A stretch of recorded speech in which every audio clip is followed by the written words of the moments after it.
na sana ako. Tinanggap ko ang gibo mo para sakali dai na maotro ako naglayo sa imo. Yun mga kaward, talagang nakakalungkot yung nangyari sa pamilya ni Lola Tisi na nagkahiwalay sila dahil sa mga nakita ni Lola Tisi kay Lola Fred. At sayang yung bahay na ginawa natin mga kaward para sa kanilang pamilya. Yun, sana mapasyalan natin kasi napakalayo yung bahay na ginawa natin sa kanila. Maglalakad tayo, ahon, 2 bundok. Napakalayo mga kaward kaya hindi kami makapunta. Kaya nagulat na lang kami nang bigla namin nakita si Lola dito sa baba ng bundok. Yung pala nagkahiwalay na sila ni Lola Fred dahil sabi nga may nakita si Lola panty. Tapos yun, lalaki na yung kasama ni Lola Fred doon sa bahay niya. Sabi ni Lola Tisi. Kaya natin na lang mga kaward. Kaya sana mapasyal natin si Lola Fred kung makita natin kung ano talaga yung totoong nangyari. Pero nagpadala si Ma'am Chari mga kaward para kay Lola Tisi.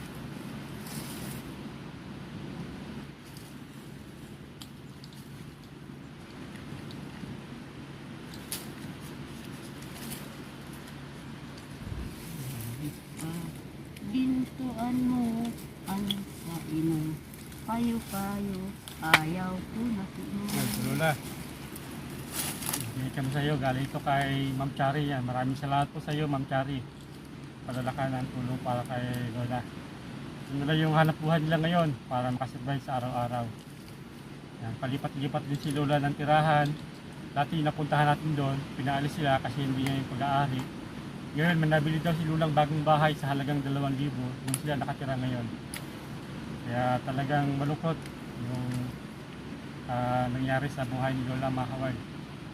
Ginawa natin sila ng bahay sa bundok, yun. Pero nagkahiwalay naman sila ni Lola Fred. Lola, ito. Meron kami gusto bigyan sa iyo. Galing ito kay Ma'am Chari. kahiya naman po.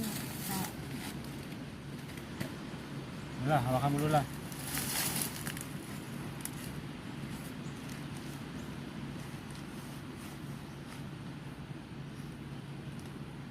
May kupon. Ano ba? Makahiya ko ta kung parasibi kampo. Kundi paano na sal kami pobre. Pinag-ipan mo talaga nung di kayo mali sa araw-araw pag-consumo. Kaya ako nagsasyaga na lang ng ganito. Lola, alisin mo Lola yung ano mo para ano. Yan. So Lola, hawakan mo Lola. Lola, ito na. Lagi na lang kayo nabigay sa akin. 1, 2, 3, 4, 5. Yan, 5,000 Lola galing kay Ma'am Chari. Payos ko ito ng bahay ko. Pabubugang ko yun. Uran-uranan kami. Pag uran-uran man sa loob namin. Anong gusto mong sabihin Lola kay Ma'am Chari? Maraming salamat po kag tulong mo sa akin. Maalaala mo kami. Ganito na po ang buhay namin mag-ina. Pero kahit parano po, dahil pa man kami nadadaihan ng ganda na magkain sa araw-araw. Dahil po sa pagsisikap namin, nagiging mo kami ng mga walis. Tapunan ang anak ko sa basura para mas magkain lang kami. Kaya maraming salamat ang tulong ninyo sa amin. Dahil may mga kayo makalimutan habang buhay pa man kami. May kayo maaala-ala.